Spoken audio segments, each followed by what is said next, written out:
नमस्कार दोस्तों, crime story channel पर मैं राजेश आपका स्वागत करता हूं। दोस्तों, आज मैं आपको अपराध की जिस वारदात के बारे में बताने जा रहा हूं, वो वारदात देश की राजधानी दिल्ली में हुई थी। तो चलिए दोस्तों, जानते हैं इस वारदात के बारे में। पूर्वी दिल्ली के जीटीवी एन्क्लेव में बने डीडीए के जनता फ्लैट का वो कंपाउंड सबसे आलीशान था। 6 फ्लैट के इस पूरे कंपाउंड को 3 किन्नरों ने खरीद कर इसे आलीशान बंगले के रूप में तब्दील कर दिया था। इस बंगले नुमा कंपाउंड में 3 किन्नरों के परिवार रहते थे। किन्नरों के इस ग्रुप ने कुछ महीने पहले ही इस कंपाउंड में आकर रहना शुरू किया था। इन्हीं में एक परिवार था एकता जोशी का। एकता मूल रूप से उत्तराखंड के पौड़ी गढ़वाल की रहने वाली थी। एकता के पिता दिल्ली के पूसा इंस्टीट्यूट में जॉब करते थे, जबकि माँ और भाई गांव में रहते हैं। एकता ने भाई के बच्चों 3 बेटों व 1 बेटी को अपने पास रखा हुआ था, जबकि भाई भाभी और माँ गांव में रहते थे। एकता चाहती थी कि उसके भाई के बच्चे अच्छे स्कूलों में पढ़ लिख कर काबिल बने। चारों बच्चों की पढ़ाई के खर्चे एकता खुद उठाती थी। एकता बचपन से किन्नर थी, इसलिए युवावस्था में वो पहले उत्तराखंड में रही। इसके बाद दिल्ली के किन्नर समाज में आकर रहने लगी। किन्नरों के गुरु अनीता का एकता से खास लगाव था, इसलिए जिस कंपाउंड में एकता रहती थी, अनीता का निवास भी उसी कंपाउंड में था। एकता की सुंदरता के कारण लोगों को इस बात का पता ही नहीं चलता था कि वो किन्नर है। एकता का एक ही सपना था कि उसके भतीजे पढ़ लिख कर काबिल बने और उन्हें जीवन की हर खुशी मिले। एकता का अपने परिवार से बहुत ज्यादा लगाव था, इसलिए वो हमेशा परिवार के संपर्क में रहती थी। कभी वो बच्चों को लेकर गांव चली जाती तो कभी माँ, भाई और भाभी उससे मिलने के लिए चले आते थे। 5 सितंबर 2020 की रात के लगभग 9 बजे का समय था। उस दिन बड़े भतीजे अमित ने बुआ एकता से नई जीन्स और कुछ दूसरे कपड़े खरीदने की फरमाइश की थी। कोरोना महामारी के चलते लगी लॉकडाउन के बाद से एकता ने बच्चों के लिए और अपने लिए भी कोई नई ड्रेस नहीं खरीदी थी, इसलिए वो भतीजे अमित को लेकर लक्ष्मी नगर में शॉपिंग करने के लिए निकल गई। अमित को सभी बच्चों के लिए उसने कुछ न कुछ खरीदा। कई घंटे तक शॉपिंग करने के बाद 9 बजे वो वापस घर लौट आई। अमित कपड़ों से भरे बैग लेकर घर के भीतर चला गया। एकता कार को घर के सामने पार्क करने के बाद जैसे ही बाहर निकली, अचानक तेजी से एक सफेद रंग की स्कूटी उसके पास आकर रुकी। स्कूटी पर 2 लोग सवार थे। दोनों ने चेहरों पर मास्क और सिर पर हेलमेट पहने थे। एकता जब तक स्कूटी सवार आगंतुकों से कुछ पूछती, तब तक उन दोनों ने पैंट के अंदर खोस रखे पिस्तौल निकाले और एक के बाद एक 4 गोलियों की आवाजों से इलाका गूंज उठा। आगंतुक स्कूटी सवारों के पिस्तौल से बेहद करीब से चलाई गई 4 गोलियां एकता के शरीर के नाजुक हिस्सों में लगी थी। गोलियां लगते ही एकता के हलक से बचाओ बचाओ की चीख निकली और खून में नहाया उसका शरीर लहराकर जमीन पर गिर गया। गोलियों की आवाज और एकता की चीख सुनकर उस कंपाउंड में रहने वाले किन्नरों के परिवार और राहगीर वहां एकत्र हो गए। इस बीच एकता पर गोलियां दागने वाले स्कूटी सवार जिस तेजी से आए थे, उसी तेजी के साथ वहां से 9-2-11 हो गए। एकता के भाई के 4 बच्चे भी शोर व गोलियों की आवाज सुनकर वहां पहुंच गए। एकता को खून में लथपथ देखकर वो फूट फूट कर रोने लगे।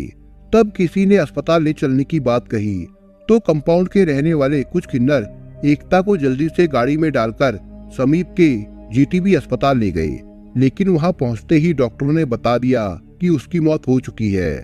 किन्नरों के कंपाउंड में रहने वाले किसी व्यक्ति ने तब तक पुलिस कंट्रोल रूम को फोन करके वारदात की सूचना दे दी थी। सूचना मिलने के 10 मिनट बाद ही पीसीआर की गाड़ी मौके पर पहुंच गई। वारदात की पुष्टि करने के बाद पीसीआर ने घटना स्थल से संबंधित इलाकों के जीटीवी एन्क्लेव थाने को फोन करके घटना की जानकारी दे दी और तत्काल वहां पहुंचने के लिए कहा।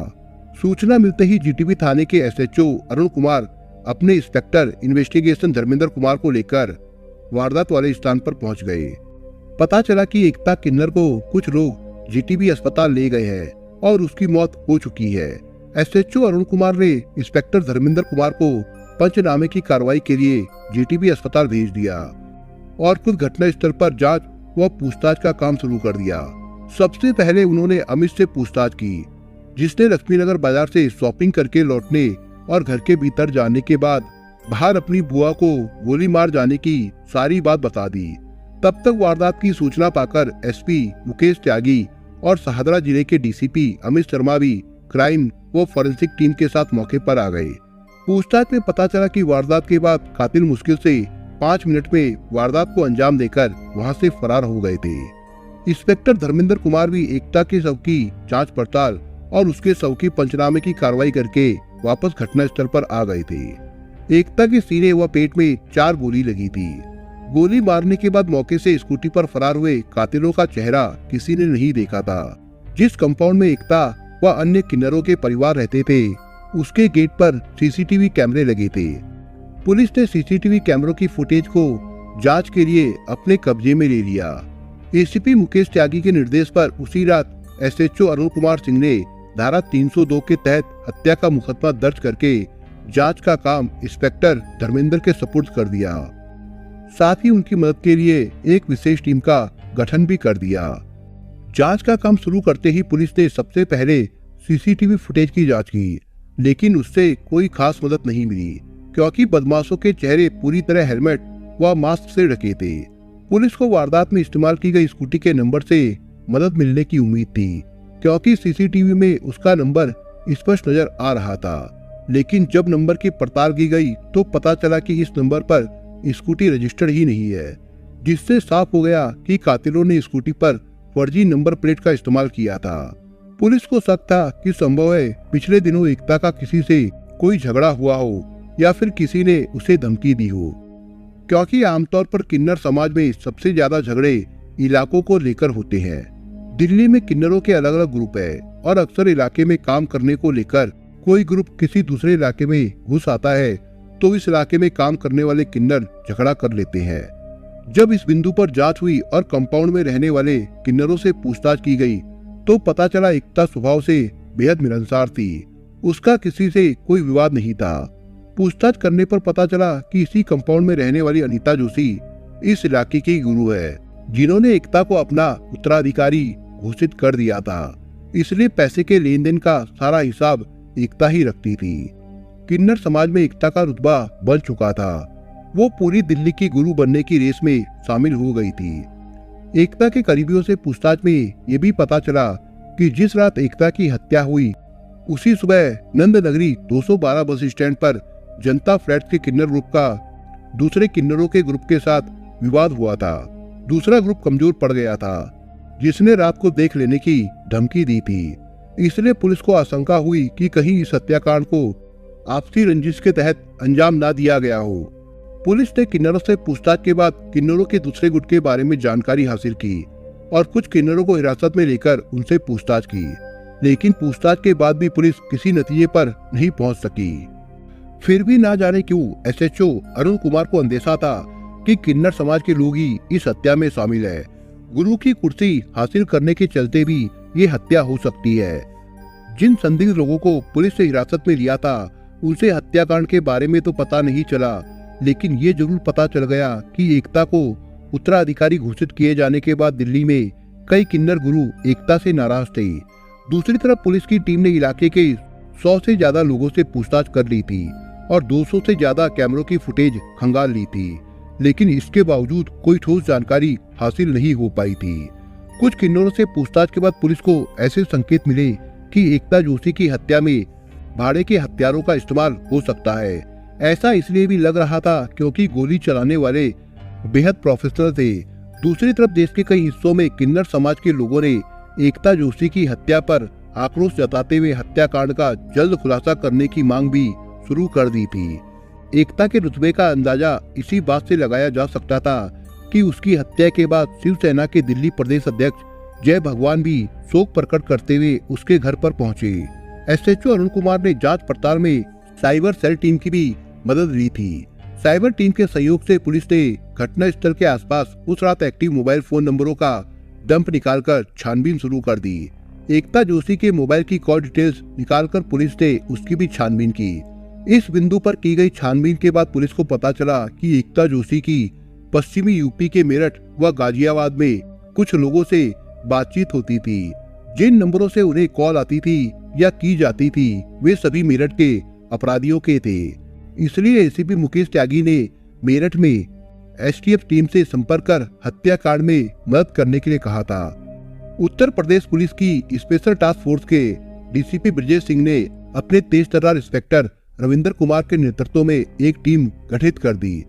पुलिस की इस टीम के पास मेरठ के अधिकांश अपराधियों की कुंडली थी। दिल्ली पुलिस से सूचना मिलने के बाद पुलिस ने अपने मुखबिर नेटवर्क का इस्तेमाल करना शुरू किया। एसटीएफ की टीम ने ऐसे अपराधियों को चिन्हित करना शुरू किया जो सुपारी लेकर हत्या करने के लिए जाने जाते थे। पुलिस ने चिन्हित किए गए सभी बदमाशों के मोबाइल नंबर हासिल करके उनकी कॉल डिटेल्स निकालकर उसे खंगालना शुरू कर दिया।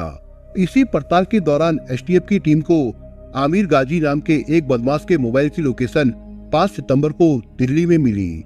संयोग से आमिर के मोबाइल की लोकेशन रात के 8:30 बजे से 9 बजे के करीब जीटीबी एनक्लेव के जनता फ्लैट्स के आसपास थी और यही एकता जोशी की हत्या हुई थी।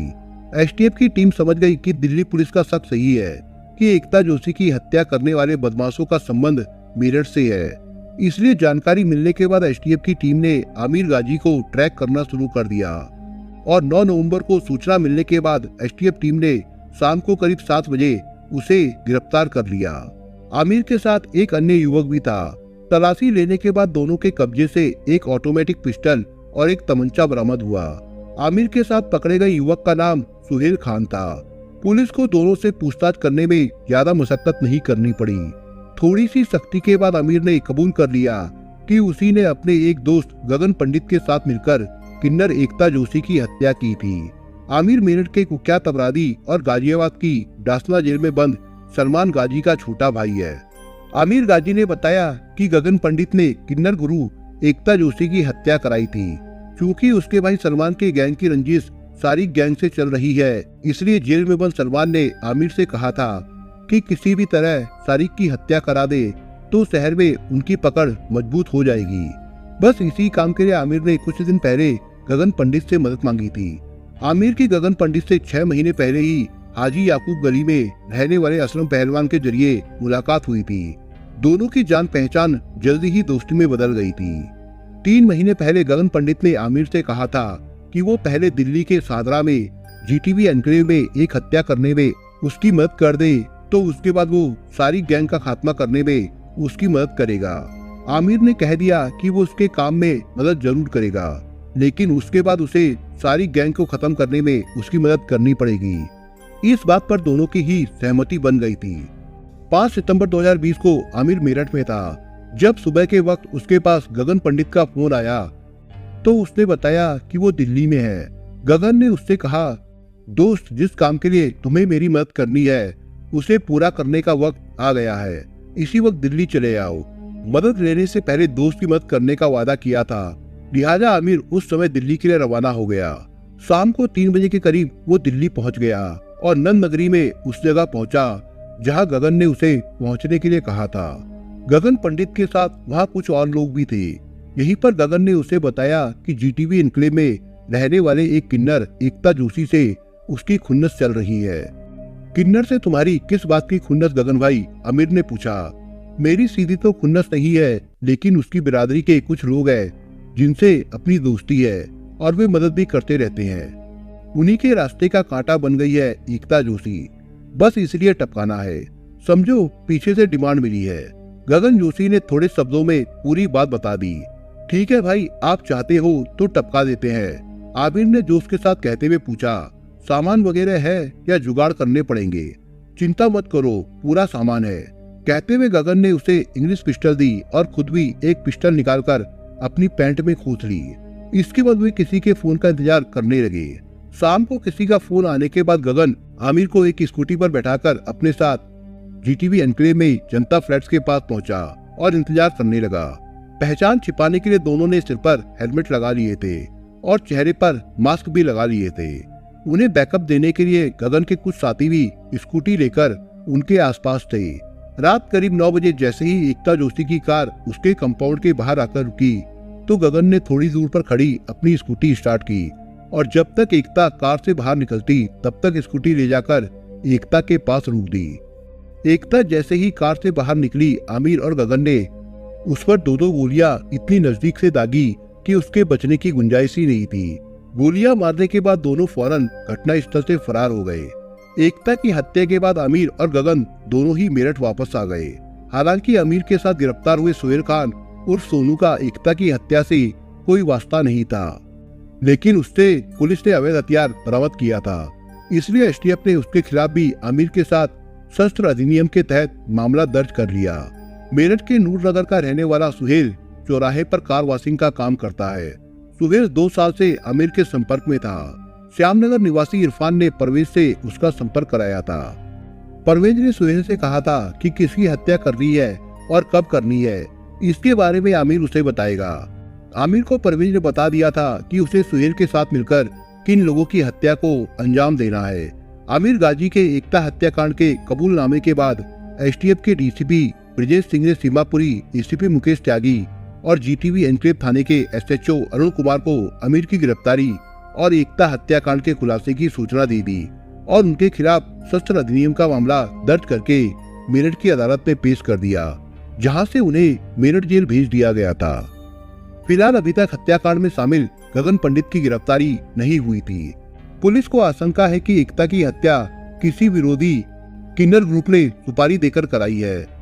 आमिर व गगन से पूछताछ करने के बाद ही पूरे राज से पर्दा उठेगा, लेकिन वो लापता हैं और पुलिस उनकी तलाश कर रही है।